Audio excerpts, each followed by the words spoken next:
These kids possessed the most precious resource known to man. They were 15, 16, 17, beautiful, lithe, shining, bright young things with brimming cups, sunlight in the hair. They could see, as all kids can, past the horizons. They paid no heed to grouch admonitions of the middle-aged and the old. Fuck them. Let them criticize. We are the young. These young were 2 girls and 2 boys, probably so emboldened by the possession of their gold that they did not recognize death's dominion over all things. They didn't believe death, not really. And so one bleak, sacred night, they walked hand in hand into a garage down in Foster Village, a project on the wrong side of the tracks of the town I grew up in. There they shut themselves into a car. In addition to their youth, they were high on Ozzy Osbourne, weed, and beer, not necessarily in that order. The boldest and the saddest of them cranked the ignition, but they didn't drive away. The car fumes collected upon themselves and screamed for an open-door escape.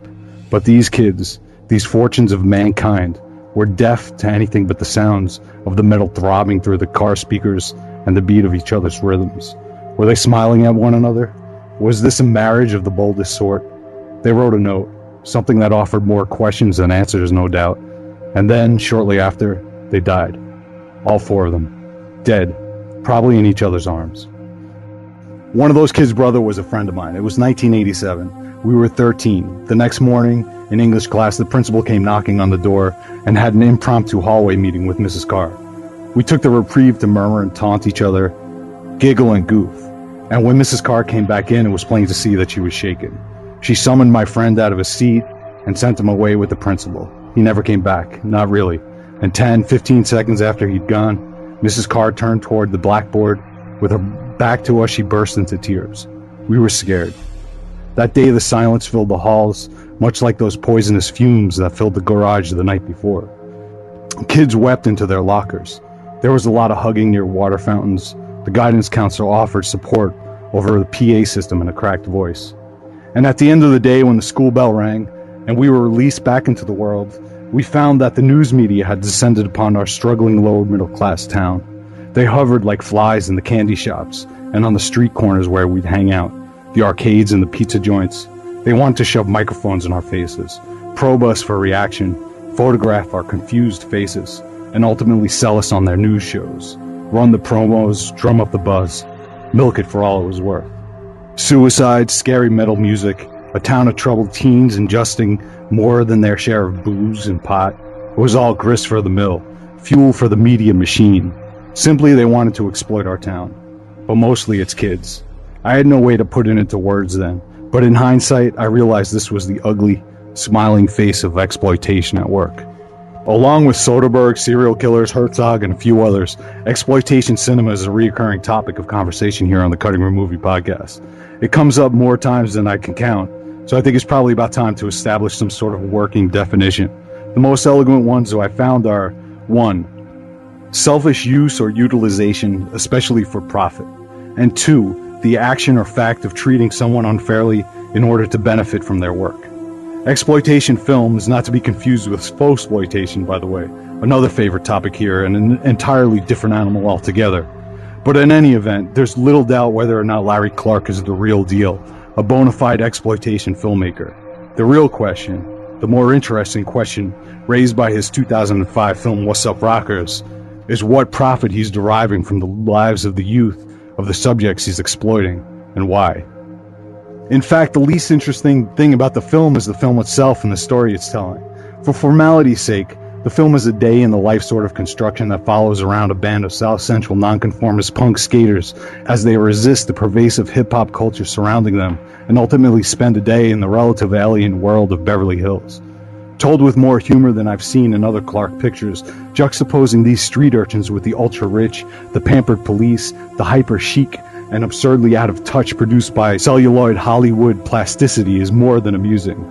There's especially inspired bits of black comedy with the Clint Eastwood type who paces around his backyard or armed with a giant handgun just waiting for something to shoot when the clan of misfits appears. Not to mention the hilarious electrocution of a zonked out wax-faced housewife after she bathes one of the kids in a bath that's probably more expensive than the kid's entire block, his entire neighborhood. Clark is able to achieve his patented grit aesthetic with his lo-fi production values, but his employment of non-actors is here distractingly evident. I know that the use of quote, real, unquote, people in his films is meant to endow them with a grip tape sort of realism. But these kids always make the scenes feel awkward, off-putting, and, ironically, artificially constructed. The intent, I think, is that once you suspend your disbelief of the film's conceit, you can enter into a world whose reality is heightened by the blurred lines between the lives of the kids on the screen and those that they're enacting. For me, it just never clicked with Wassup Rockers. Maybe it was the long, caressing shots of young male Latino lips, navels, and nipples that distracted me. Or maybe it was those very same creepy camera gazes that blinded the filmmaker from seeing that the kids acting, or non-acting as it were, was undermining the thing working as a movie, which, after all, is what we're ostensibly talking about here. But again, the movie is less about the movie than its context, so to get to the heart of the matter is to consider Clark's compulsive probing of the supple bodies of his hot, luscious, young Latino subjects, and his reasons for doing it. Let it be said here first that I, of course, know nothing of Clark as a man. All I have to go on is his word and his art. And so to consider the exploitation of Wassup Rockers by his word, his proclamations, his quotes, specifically in the article by Ryan Gilbey in The Guardian, Clark is more or less a pure artist, diligently performing the duties as an artist to show America a reflection of an important, mostly unobserved, or willfully ignored facet of itself. That is, a disenfranchised, marginalized youth culture on a path of self-destruction.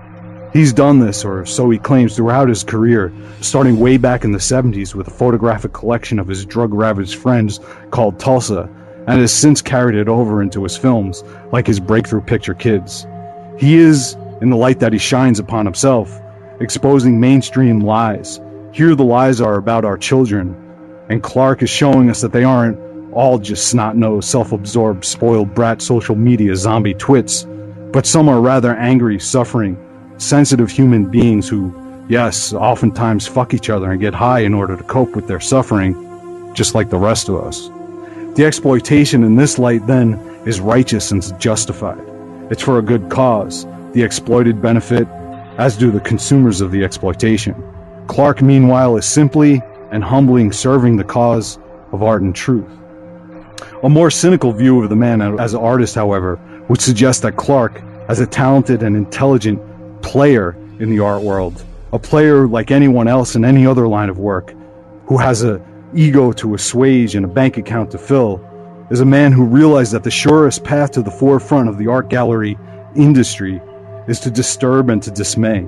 It's well known that the most shocking works of art always sell for the highest prices in Soho and hang on the most expensive Upper East Side walls. The exploitation of Wassup Rockers, by this reckoning, is just gratuitous and self-serving. It's driven by plain old coal miner carpetbagging economics first, and common pre-adolescent ego-boosting attention-mongering second. And as bad as that is, it ain't the darkest potential view of Clark's work and motivations, and not by a long shot. To judge the tree simply by its fruit, the man from his work, one would only need to consider the throbbingly long, flesh-probing shots of young male bodies he presents, the obsessive lingering over boyish lips and nipples, to see all of the aforementioned motivations might be merely a complicated, heady, and pretentious ruse constructed to mask the artist indulging his pedophiliac impulses. The exploitation in the film, in this light, would suggest motivations of the creepiest and most abominable sort. Again, I must say that this is all conjecture. I know nothing of the man himself. And if I were to put forth a guess, just a guess, it'd be that Clark's motivations behind his work is some good combination of all three of these. The artist as purist, mercenary, and creep. In what measure each, only he himself could say for sure. How it makes us, the consumers of exploitation, feel is another matter altogether, though. Is it just as wrong to consume exploitation as it is to create it? Are we therefore an implicit participant in the exploitation process? And if so, can we help it?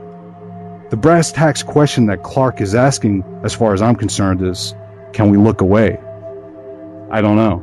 I admit that I always find his work fascinating, and it'd be tough not to watch the next thing he comes up with. But none of this says anything much about the kids, the exploited. I was just a kid on the far periphery of it in 1987, but when the media descended on our town in the wake of collective suicide, though none of us knew the term exploitation, most of us knew instinctively that talking to the media, giving them what they wanted, was wrong.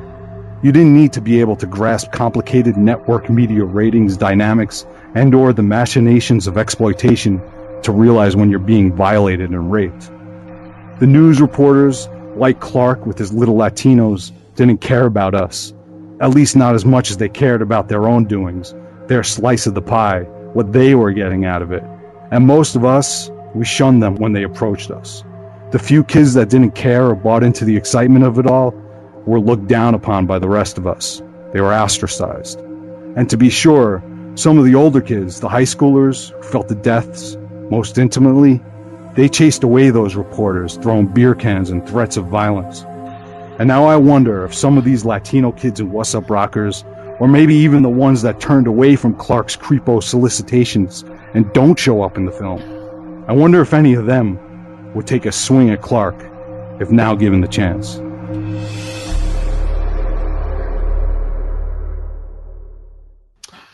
Joe Christiana, thanks a lot, man. Very well done. Thank you, I Thomas. don't agree with it, but it was a very well thought out intro, and I appreciate it. What don't you agree with? I just pose questions, really. Yeah, well, you threw a lot of words around, and it to me it sounded like you meant it when you from what it sounded like. It seems that you kind of mean it when you use the word creep and pervert and exploitive about his about his work. And I also meant it when, but hold on, I also meant it when I threw around words like purist, pure artist, and serving humbly. You used that once, but I made an argument for all three. The artist as mercenary, a profiteer. I made an argument for him as as an artist, a pure artist, and I made a argument for him about creep. You're clinging on to the one that I ended with. There's no question he's exploiting these kids. For what the reason is, that's up for debate. Listen, there's a myth out there about Larry Clark, and the myth is that he exploits children and he photographs them in a very they feel in a very unsettling way, in a perverted way, in a creepy way. We've had Leo Fitzpatrick on the show, who's a dear friend of Larry Clark, worked with Larry Clark when he was 17 years old for the film Kids. Proceeded to work with him on a few other films, including Bully. And, Fitzpatrick, who's been around this guy for about 20 years now, and Max and Adam, please jump in at any time about your feelings, on this.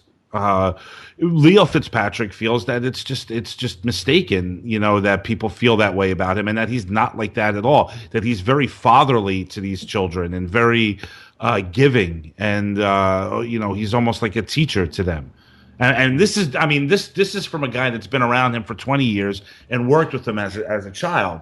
And now I hear and read this argument all the time about Clark, Joe, that he exploits kids in his movies. And I don't know. I mean, I watched Wassup Rockers here this is the second time. Now, the first time I didn't care very much for it, but not in the way that in any of the ways that you brought up. I didn't like it because I just simply found it kind of boring. This time around, rewatching it, I had a blast watching these kids. I love how Clark, juxtaposes these kids from instead of being hip hop kids, they're into the punk rock scene, and they're just trying to create a different world for themselves. And that's why they're very explorative. That's why they're out there that day, just, moving around and wandering into different circumstances, which I find extremely fascinating. Clark does go over the top a few times. There's no doubt about it. There's no need. Okay. So, all right. You could tell a story about skater kids without extensive, long takes on their nipples and their lips, But Joe, and I'm them not, and them I'm feeling not, uncomfortable I'm on a not bed watching the. But being attacked. I'm You not don't need. watching the movie. I'm not watching the movie like that. And How can you? I I'm don't know. just I'm just saying. all we're I'm just doing saying. is all I'm doing is recounting what we're talking about the movie. That's Right, part of the but you're movie, right? talking about what, yeah, and when people watch a movie, you watch it one way, and somebody else could watches it a completely different way. And what I'm saying is, my reflection on the movie, images don't, I don't know, maybe I'm different, maybe I, Do you not see you don't see that he's taking excessively when I'm long times reflecting on grazing his camera along when flesh? I am reflecting on Wassup Rockers, I am not thinking about any of that. Like, How could you not, Tom? You're an intelligent person. You see what's going on in front of you, yeah, right? but I'm aware of the. I do see what's going on, but it's not, to me. You're making you Okay. like people are You assess making a the movie movie. about that, and it's Look, not about that. take Larry And Clark listen, out of there's the nothing wrong. equation. Take his You can take a reputation out of black the you can equation. take a black Tom, take Clark out of the equation.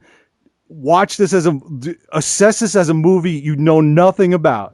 You're going to pay attention to the music. You're going to pay attention to the acting. You're going to pay attention to the editing. You're going to pay attention to the photography. but that's The not. But at photography this is point, what sets this movie apart from everything else. Are these excessively there's a body of long? work that's been established, so I can't just like pull myself But out of Tom, we're everything talking else that about the the guy thing does and itself. stands. Talk about the thing itself. Joe, The thing itself is a film with, I think you would agree, excessively long takes of close-ups of young male flesh. you're asking me to take myself out of I'm the. asking you to acknowledge that the film consists of shots of young boys partially naked with the camera that's floating over their naked flesh. Can we agree on that? The film does that? Yes, there are. Yes, Okay. that is So that's at root what is presented in front of you. I don't think it's as nearly excessive as you're making it out to be. Or any. Tom, I bet you if we dissected this film, we would have 30 seconds of a nipple. Why can't you just stop and think to yourself that maybe there are parts of the body that are just like interesting or beautiful looking to an artist, and it doesn't necessarily have to Okay, come up and I agree with that. So then here, all I did with what I wrote there was to try to give 3 different readings on why somebody might do that. That's it. Okay, but what I was gathering from what you were reading, maybe I took offense to the third part of it, and I thought that you were hammering on the third part. I would be remiss if I did not bring up that third. And part. I cannot at this point in my life, and will not, just take a director, and this is what, his fifth or because he's revered. I mean, what? Because he's revered. Because it doesn't matter if they're revered or not. They already have an established body of work, so they're putting together images and stories and characters that become. It comes down to this: he's doing it either one because he's trying to shock and disturb so he could sell his product. Yeah. Two, because he's serving some ideal because he thinks that's what people, because he thinks that's how the world actually looks, or 3, because he's a creep. Michael Bay does it far worse than Larry Clark does, by the way, by far.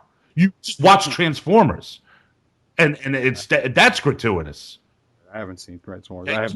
I'm just saying, what this guy does. Michael Bay is a way lesser filmmaker than Larry Clark. Okay, but still, he does it, and he does it in a sexual way, and he should be put up. He should be tried. He should be tried for. Tom, if this movie is not sexual, then if you could say that this movie is not sexual, I'm gonna walk away from this microphone right now. He had chances to take things a step further than they needed to go, and he didn't. I think this movie's restrained, especially compared to his other movies. A lot more restrained than Bullying Kids. I'm not comparing it to Bullying Kids. I'm assessing this movie. Max or Adam, you want to jump in on this? I think you guys are doing a real great job of dissecting it. I don't know that we really need to. I agree that Michael Bay is a lesser filmmaker than Clark. Yes, I have to stand in agreement with that. No, but you understand. No. Michael Bay. Like, just watch the shots of these teenage girls. No, you're right. Larry Clark's They're not the horrible. only. They're fucking borderline pornography. And there's a lot of directors out there that do that. No one's saying that Michael Bay's not an exploitation filmmaker either. He's just a cheaper, or he's just a Hollywood. Yeah, but my point is that there's an artistic approach to what Larry Clark is doing, where there is none with what Michael Bay is doing. Oh, that's not true. It's just bad art. It's not. It's just uglier. Ironically, so Michael Bay, he's just dumber. I mean, it's just dumber. Basically, right. It's exploitation. It's just dumber. Exploitation. Max is a Larry Clark fan. I want to hear what Max has to say about what we've been talking about. He picked Wassup Rockers. I mean, Max and I are both fans of Larry Clark. We shit our pants when we had a chance to talk to Leo Fitzpatrick. Leo did talk about Larry. This subject came up when Max and I talked with him. So let's hear what Max Cook has to say. Oh my God, you guys have provided the greatest internet radio I've ever heard. That's it. No, here's the thing. Joe's a dad and he's all freaked out. Larry Clark. Right, that's a great point, Max. Yeah, he's all freaked out. Larry Clark has a process. And Larry Clark found these Mexican kids, El Salvadorian kids, Guatemalan kids, quote-unquote Mexican kids skating in Venice Beach. If you watch the commentary, Joe, for Wassup Rockers, where Larry describes his relationship with these kids, I don't buy his. Maybe you will get a better so you do feel that way, Joe. So you're telling me you're coming up with three different people, three different persons that he might be. Well, and you're just saying, "Oh, I'm not buying." You're already saying you're not buying it. So you are suggesting. I have an opinion. Yeah, okay. I do have an opinion. So there you go. Okay, so you don't agree with my opinion. I don't agree with yours. I think he's full of shit, to be honest. Sorry, Max. Go on. Tell us about the commentary. Well, some people work with watercolors. Some people work with oils. Larry Clark works with young people. And he established a very sincere, over the course of 3-year bond with these kids. These kids are charismatic. They're hilarious. They're not crime-driven. They have a punk band, and they skate. And they're hilarious. Did I mention hilarious? Yes, they and are hilarious. Saw that. Kiko. He saw that in them. So why isn't Larry Clark allowed to make a movie, even if there's moments where you have to... No one's saying he's not allowed to do it. Prolonged shoot. And I understand, Joe, the lips, the form. If look, I'm all man. I love women, but I'm sitting here watching this film and I'm seeing the prolonged shots over the young Guatemalan kid. What is the here's what I'm asking. With the boxer shorts. And I say to myself, ooh, I'm feeling a little uncomfortable. Ooh, this shot's taken too long. What's really happening? I feel like a sociological cinematic experience is happening. Yep. I feel like I am being invited into a world that I would never be privy to if it wasn't for Larry Clark. Yeah, to me, he's challenging the audience to have feelings. Okay, he's not saying he feels about this way one way or the other. He challenges the viewer to have the feelings. And now, if it makes you uncomfortable, that's your fucking problem. That sounds like bullshit. It's not bullshit. That sounds like a big heaping pile of bullshit. Yeah, to you. Look, I understand making people uncomfortable. Making people uncomfortable like this. We're talking about exploitation.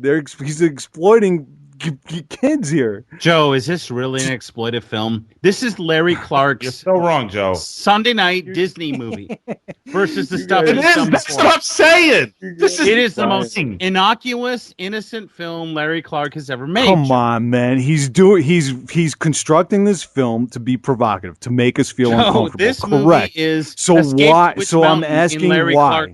I'm asking why. He's not trying to make you uncomfortable. You just said he was trying to make you uncomfortable to create an artistic experience. Wait, hold on. You just said, Tom, you just said he's trying to make you feel uncomfortable so you can have an artistic experience. Tom, you're not being heard. If you want to yell at Joe, but you can't talk over each other. Okay. Joe, say your piece, and then Tom, say your piece. Joe, you go now. Go. You just said that he's intentionally trying to make you uncomfortable so you No, can he's feel trying to something. make you feel is what I'm saying. Tom, let Joe get his piece out. It's only technical on Skype. If you start yelling at Joe, we can't hear what Joe has to say. You're going to have your say. Just hold on a second. Joe, go ahead. He said it. That's it. That's what I said. Go ahead. Tom, go ahead. First of all, Max, he was done, so that was unnecessary. Oh, okay. Meanwhile, I'm hearing cacophony. I'm sure. All right. I don't know how it sounds, and for that I apologize.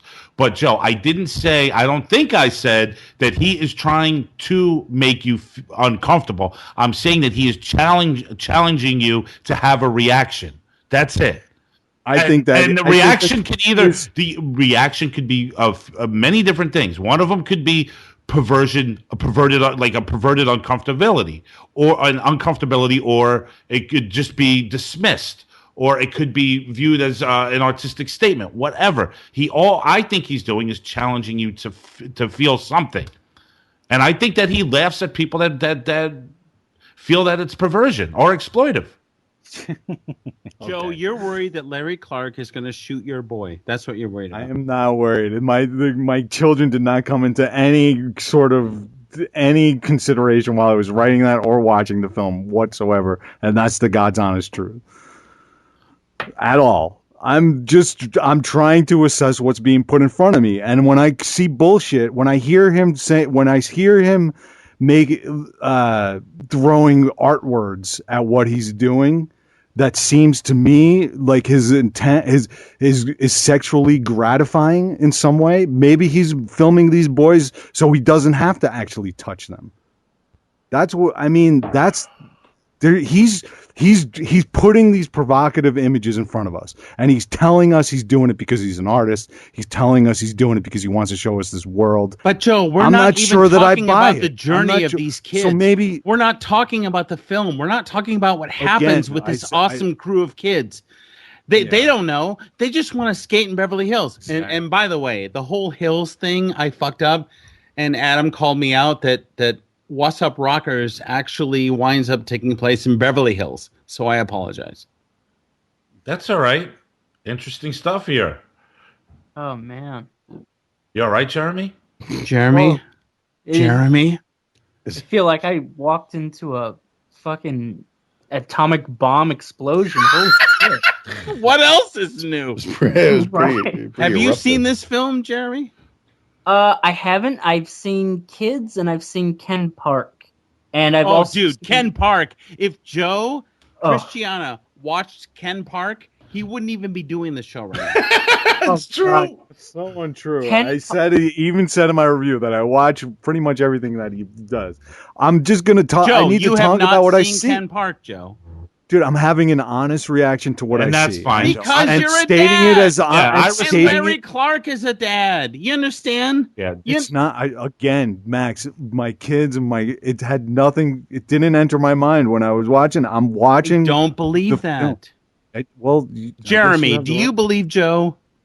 I'm kind of on the fence about all of it. Really, honestly, when I see a Larry Clark film, I tend to think of it as more just hollow provocation. Like he's just trying to provoke, and he's just trying to.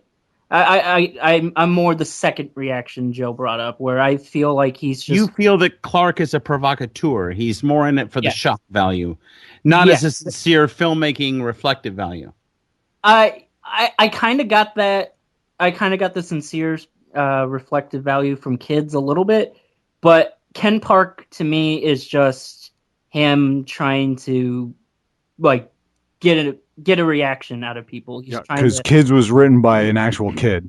Let's point that out. Yeah, and the dialogue in Kids is probably some of the most realistic and believable dialogue I've heard in a film. Well, that's Harmony.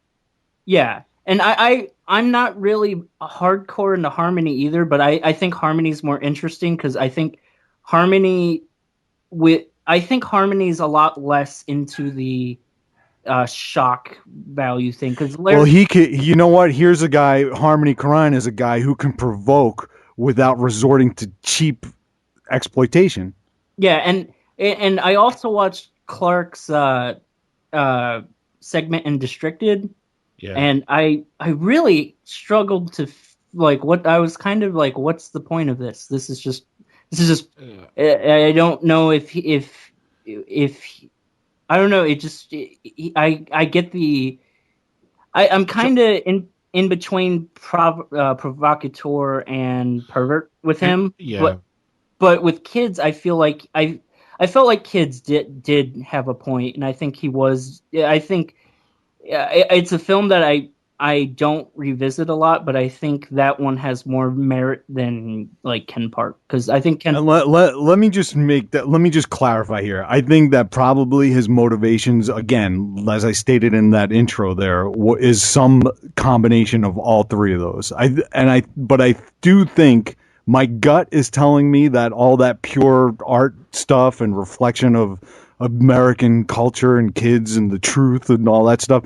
I think that there is some kernel of truth in what he's saying there, but I think largely it's there masking the other two. Yeah, but why do you? Let me ask you a question. Now, I agree with you on what you said about Harmony Korine and how you find it different than what Clark is doing. Although I could I find it very similar what they're trying to do.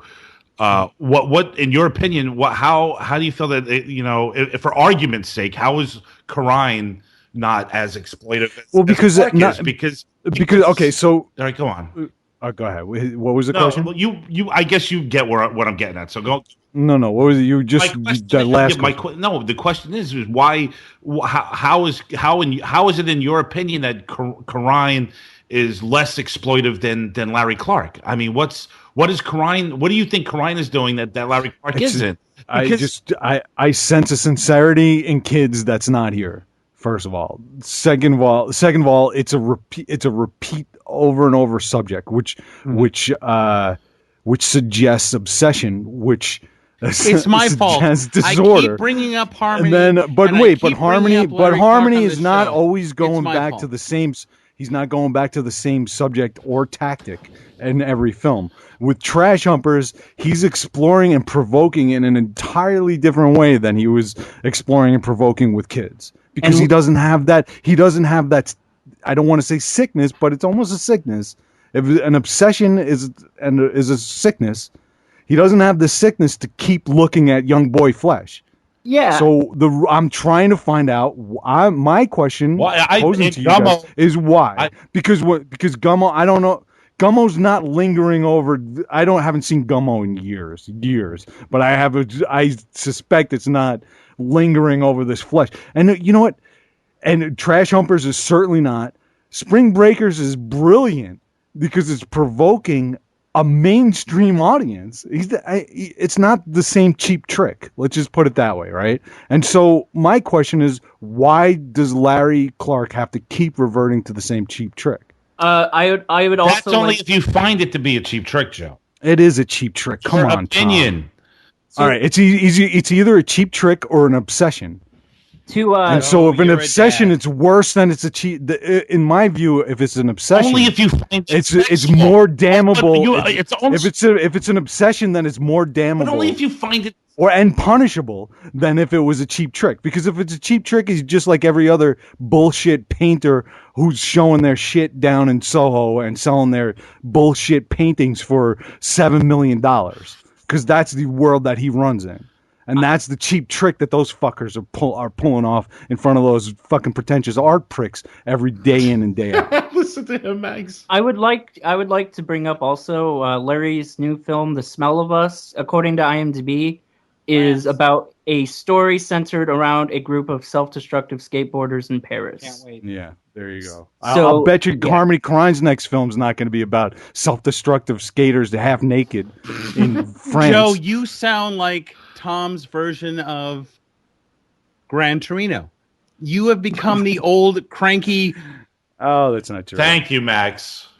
You have because you're a dad. You're the only daddy on the show. You are coming at this with a dad perspective, and you're denying it. And that's fine, though, Max. See, I did what Joe. Joe, please. I understand what you're saying. I'm just trying to throw out there that I don't think that it's exactly what you and many others are making it out to be. That I honestly, Where did Okay, Jeremy Tom. go? Just whatever. that's all I get is whatever. And Go ahead, Joe, reduce you're me, like Tom. If that Tommy. makes you feel better, you can no, reduce Joe, me. I don't Reduce want, me to the mainstream perception I of don't what. want to argue. No, I don't want to argue with you, Joe. Because I respect I really do. I respect where you're coming from, and I hope that. It's my honest But reaction to here's the what's seen problem. here. And Here's the honestly, I problem. You just don't see respect bullshit. where I'm coming from. You keep calling me bullshit. It's the first time that I'm not talking about your bullshit. I'm talking about Larry Clark's bullshit. I Joe, think he's Joe, layering Joe, on a Joe. whole slather of bullshit. Joe, question. Yeah. Have you Yeah. ever forget the kids and the youth and the perversion and Larry as a skateboarder? What do you think of the film? Oh, it's great. I mean, of course, it's great it because it's a skateboard film. Well, it made me nostalgic for the times when I used to skate around my town. Jesus Christ. Okay. And again, this is why.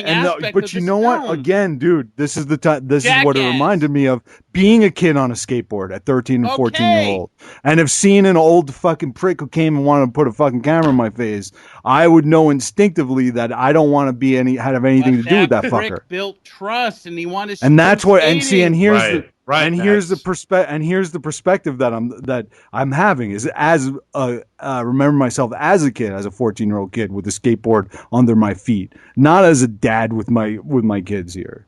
That's not what I'm thinking about when I'm watching this film. It's me as a kid and how I would react, and that's why I wrote all that stuff about being a kid in my town and feeling exploited. Right. If you're a young Joe and you're skateboarding in the vert ramp, and a young Larry Clark comes up to you and says, "Do you mind if I take some pictures of you?" You're gonna have I'd be caution. creeped out, dude. I'd be creeped out.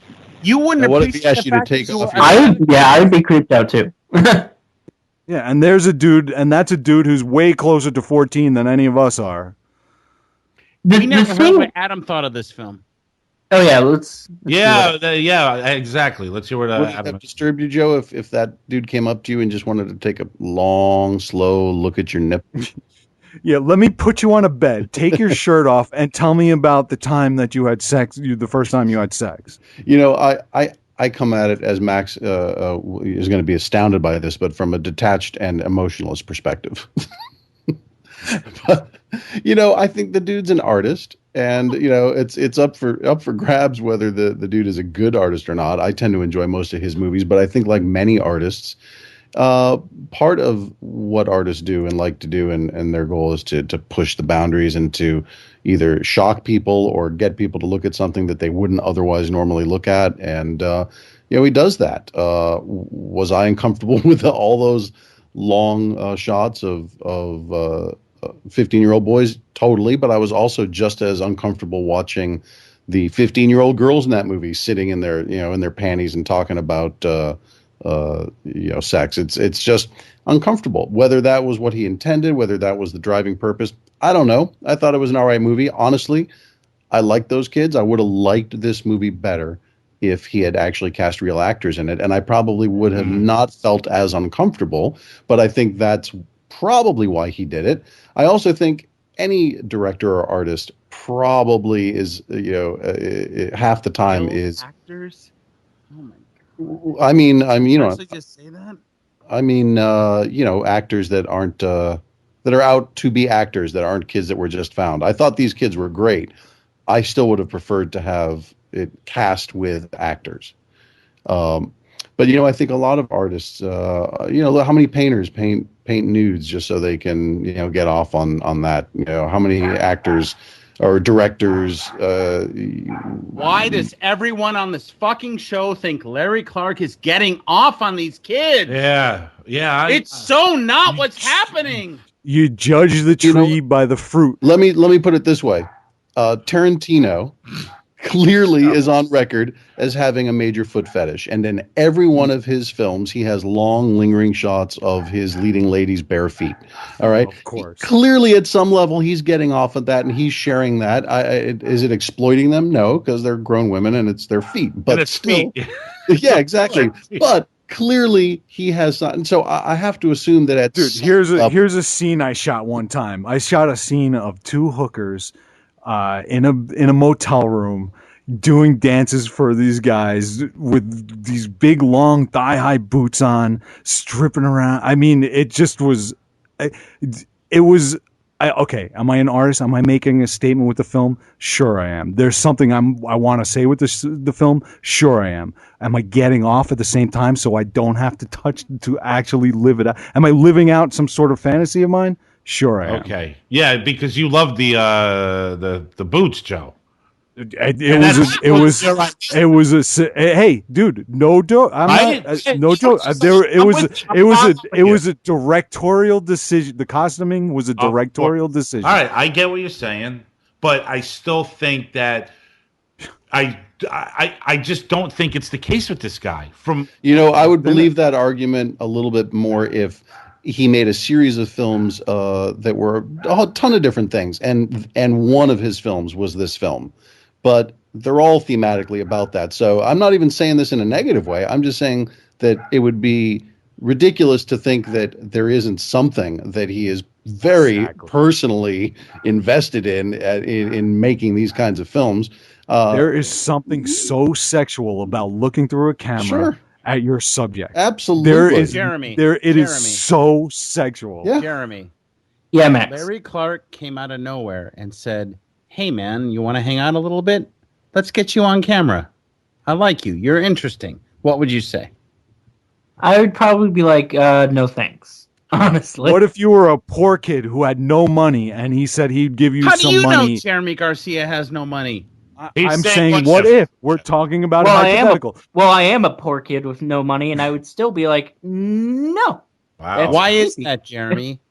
Because I Creepy. because it's creepy. It creeps me out. I mean, Why were these kids creeped out? I don't know. I get what you're saying too, Max. It's like why the reaction of him that he's creepy is a lot more creepier, like to me, because you're right, Max. Like, why can't he just put that camera in front of if it was a 50? Why can't Larry Clark just show up on Venice Beach and say, "Wow, those guys are interesting. Who are these long-haired, bronze-skinned kids?" And I sound like Larry Clark. And who else is giving these flipping ollies? And who else is things happen? And who else is giving So these why not- any why not- kind of real voice? Why not? That's like saying like justifying Walmart because they're giving somebody paying someone slave wage labor to work a shitty job. But then my question though is why not make the same exact film but let the kids keep their shirts on, or at least if they're working out, with their shirts off, we're not lingering on Their it. shirts aren't off the whole time. Almost all the time. No, Adam, youth is beautiful. Youth is beautiful. A shirtless young person. Yeah. I just got weirded out by myself. Yeah, thank you. Max just proved their argument. Thank you, Matt.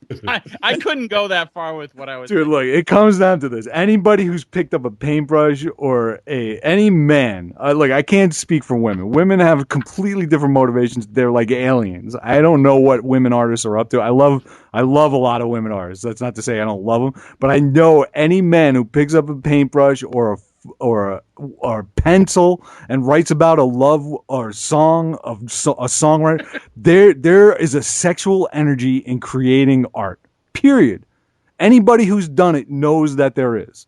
And your subject, and if you don't think that you're making love to your subject, then you've never been an artist. Period. Thomas Mann, Death in Venice.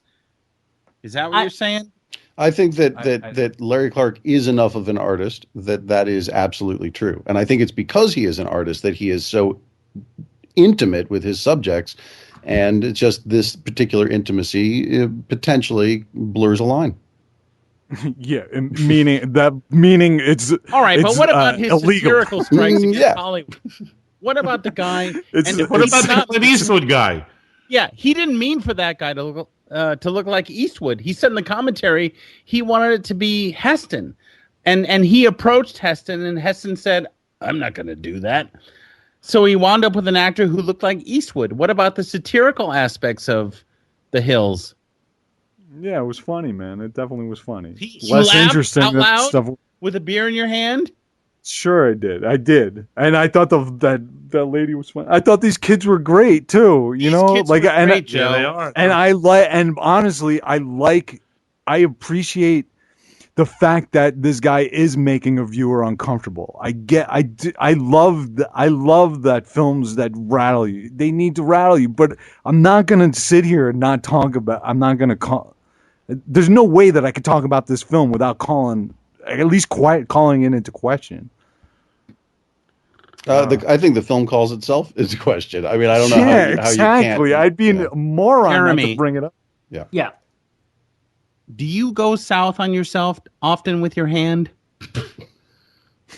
Oh, Larry, we got Larry Clark over here. we're getting into that part of the show. I do it every once in a while, like every. What does it do? guy. What do you like? What grabs you? Oh man. Well, I like a pair of nice legs, I guess. Legs.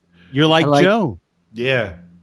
I Joe like loves legs and thigh-high boots. A pair of dude legs or chick legs? You don't have to answer that. chick legs, I guess. Yeah. I Juicy don't know gams. what that kind of question what that is, but yeah. So, do you have any females in the immediate region that you can think about their legs? You've seen them in shorts? Not since I moved. I moved last year, and it's been kind of a rough transition. What does that have to do with your sexuality? Well, I haven't been. I've had a hard time meeting people, meeting girls, meeting people to hang out with, and all that stuff. Let me rephrase the question.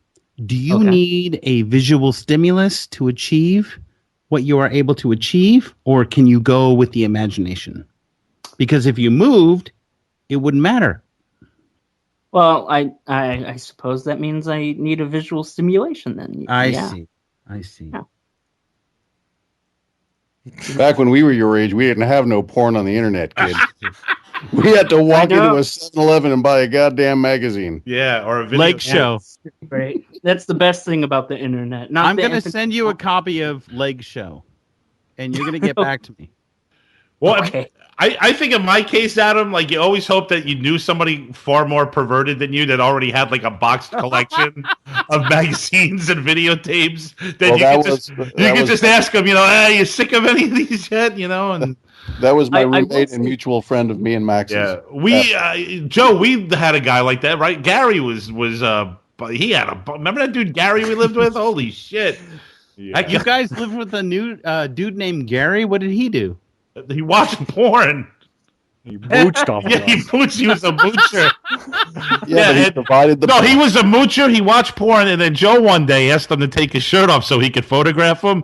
And we never Yeah, saw on him a again. Oh, wait a second. And Joe's busting Larry Clark's balls? He's kidding, Max. I will say when I was about 13, I was walking around and there was I guess one of the construction guys at this construction site Oh, had no. lost a hustler, Oh. and that kind of that was kind of exciting at the time. What do you mean lost a hustler? He, It he wound up in found your he closet? found a hustler laying around a construction site. Jeremy, do you Nice. keep a clean room? I used to when I was really really depressed. No, but ever since I've moved, I've tried to make it a point to keep a clean room because When the room was dirty and odoriferous, what was wrong with the room? What was in the room that was elementally unsettling? Who uses It the was- word odoriferous? Except Max. You're the only person that uses the word. Max is probably going to hate this. It was basically a hoarder room. It was really bad. I don't mind that. I understand hoarderism. Yeah, and Adam does.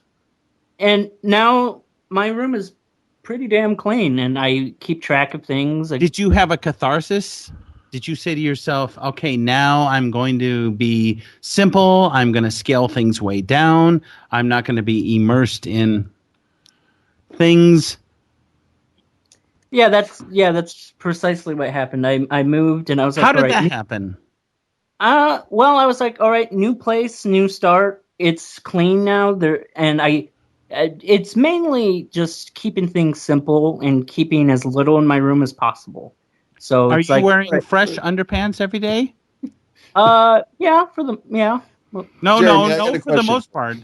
Adam's in now. I got a No, I got a real question here. Not that those aren't real questions, but I got a real question. I mean, I want to hear about your underwear. But I got a question. You moved recently. You said you're having, a little trouble maybe getting out there meeting some people. Now, I know, and I work with a lot of people with Asperger's. It's high functioning. Most of the people that I know are highly intelligent, highly creative, awesome people. And are you doing stuff to get out there in the world a little bit and to meet some people and to find some people that realize that you're a pretty cool guy and to start making some connections with some people? Well, for a while, no. For a while, I would just kind of when I first moved here, I had just gotten out of a really intense relationship, and she's been struggling since we broke up, and it really put a damper on. Like I wasn't interested in doing anything. I was pretty bad, but lately I've had this kind of burst of energy and a spark. Occasionally I go back into it, but I've had this. I don't know what it is. I've just felt like this energy, and I've been, ever since I discovered, ever since about 2012, I've wanted to be a filmmaker or make some art and all that stuff. Like I had that like aha moment, and I wanted, and I've been wanting to get into that and start doing it and learning about everything.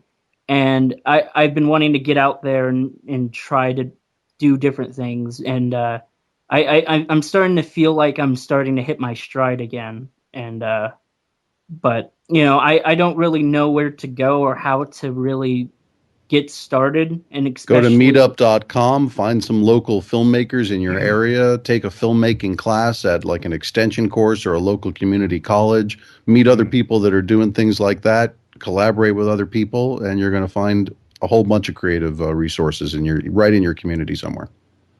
Yeah, I've had some friends tell me about Meetup. I'm gonna look into that and really try that because I also need to find a job, and maybe that'll help me find some people and meet some things and stuff. So Max, you see how helpful Adam is? Yes, he's awesome. All right, now so let's get awesome. back to the underwear. The underwear. Yes. My underwear. I wear boxer briefs. They're Good. nice. Not white. Please don't tell me white. Oh no, they're not white. Thank you. Because Jeremy, No. you have to be able to release your troubles into something that isn't a white canvas. I agree. I wholeheartedly. Jeremy, you should leave Ohio and go live with Max and Nicole. That's okay. They have an extra room. They have a spare room. Max, can you just get him out into the world, help him out? Now, Yeah. Jeremy, dietarily, Mhm. you're not eating Chef Boyardee, I hope. Well, that's another thing I've been You need roughage. that's another thing I've been working on. I've been trying to eat better. What does that mean? Well, What did you have for dinner tonight? What did I have for dinner tonight? I had a turkey sandwich, an Okay. orange, and an apple. Okay. Was it processed turkey, like from a shitty deli? Oh, I don't. It's probably. Tell me processed. it wasn't a wet, sloppy, thin sliced whoosh, like out of a plastic. Tell him it was, and tell him you loved it. It was, and it was all right. I've had better. And Jeremy, if you need a balanced diet, just text me. I will send you one. It's not a problem. Jeremy, Red Robin chicken sandwiches. Tom, would you Jeremy, consider here's having here's Jeremy as a secret roommate? sandwich? Of course, Joe. I'll consider. Is Jeremy doing Tom? Hold on a I minute. had you as a roommate, Joe. I take anybody. You should have this kid as a roommate, Tom. That would be Yeah, hilarious. Tom. Oh, he's more than welcome to come out. I'd help him out in any way if he came out to New Jeremy, York City. anything you needs, I got you. Get him a job at your restaurant. Right, stop now. At the restaurant. Enough is enough. Listen. Heralded. Yeah, enough is enough. I'm getting tired. All right, listen. First of all, thank you guys very much for the last 2 episodes. Absolutely awesome stuff.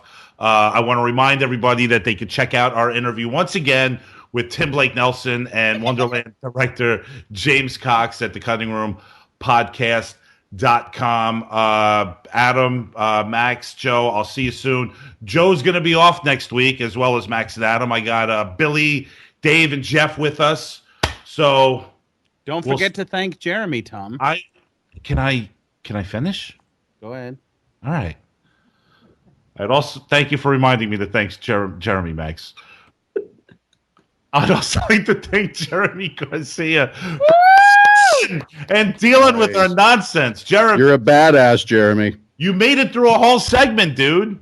I did it. I am the man now, dog. Badass. And we're definitely going to have you back a couple of more times before the season ends, dude. With that, Jeremy, do you keep a glass of water on your nightstand for hydrogen throughout the night? Oh Hydrogen. yeah. I don't drink. what are you talking In about? hydration? Hydration? Hydration. He doesn't, I mean, even answer him. technically- He doesn't even know what he's talking But about. technically speaking, there is hydrogen in that glass. Yeah. Only one part. I drink water. Jeremy, that's- have you ever woken up at 3 a.m. and there was a bright flash of light through your blinds and you got up and thought, is that a car? And you approached the window ever so slowly and the light gets brighter and brighter and the next thing you know, you lose time? This is Max's plug for the movie Honeymoon. No, I've never been abducted by aliens. Oh, you're very That you smart. know of. That's Very true. lucky. You know what? I did wake up recently and my ass was pretty sore. So Ah! that could be. Jeremy, do you wash your ass in the shower? Oh yeah, I do. Good. All right, Max, say goodbye to Jeremy. Bye, Jeremy. There's plenty more Jeremy to come, I assure you. Tom, I think it's a great additive. He is awesome, and he's going to be. I'm telling you, he's popping in a few more times before the season's over. No doubt Yeah, about you're it. being very vague. I am not. Well, I can't tell you. He's gonna pop it if you want. I can't tell you exactly Max seems to when. really like this kid, but I don't know about it. Yeah, we'll talk later. Max seems to be really into this kid, but no one else. The Cutting Room Movie Podcast is brought to you by Christiana Productions and New Media Limited. The show is edited and co-produced by Joseph Schreck and produced by Thomas Detloff and Joe Christiana. We'd also like to thank our associate producer, Jeremy Garcia of Dartboard Cinema. You could like us. I think we should rename him VP of social media. Associate producer seems too important. We'd also Please. like to thank our junior vice president of social media relations, There you go. Jeremy. That's more like VP of, it. of VP of horrible misspellings. junior VP. Not VP. You're not a VP. You're a junior VP. Ooh. Don't get ahead of yourself, dude. Junior VP. Junior VP. Jeremy, do you still have the dresser with the socks and the undies, the dresser from your childhood? Or do you have new furniture in your bedroom? I really all I have is my bed and a lawn chair. Like Travis Bickle in Taxi Driver. They're going to show Travis Bickle as a 21. Jeremy has a mohawk right now. He's gonna fucking take so many people out tomorrow morning. Oh yeah. That guy we record over Skype so he can't kill us all. All right, guys. You could that was fucking funny, Joe. You could like us on Facebook at the Cutting Room Movie Podcast and follow us on Twitter at Cutting Room Podcast at TCRMP1, and you can follow me on Twitter, Thomas Detloff, at TCRM Podcast. You could also check out Joe's film work at ChristianaProductions.com. You could also get a sneak peek of Adam Shoulder's new show, Starland PC, at starlandpc.com. Check out Max and Adam's Bowler Hat Productions and their Mimosa podcast show at maxcookandthecounselor.com. And check out Max Cook's awesome blog at maxcookuncorked.com. Music from the Cutting Room is done by the Zillatones. Check them out at www.thezillatones.com or search for the Zillatones at reverbnation.com. We're going to be back next week. Like I said, I got Billy, I got Jeff, I got Dave. We're going to be talking Nightcrawler. Until then, we are over and we are out. Ciao.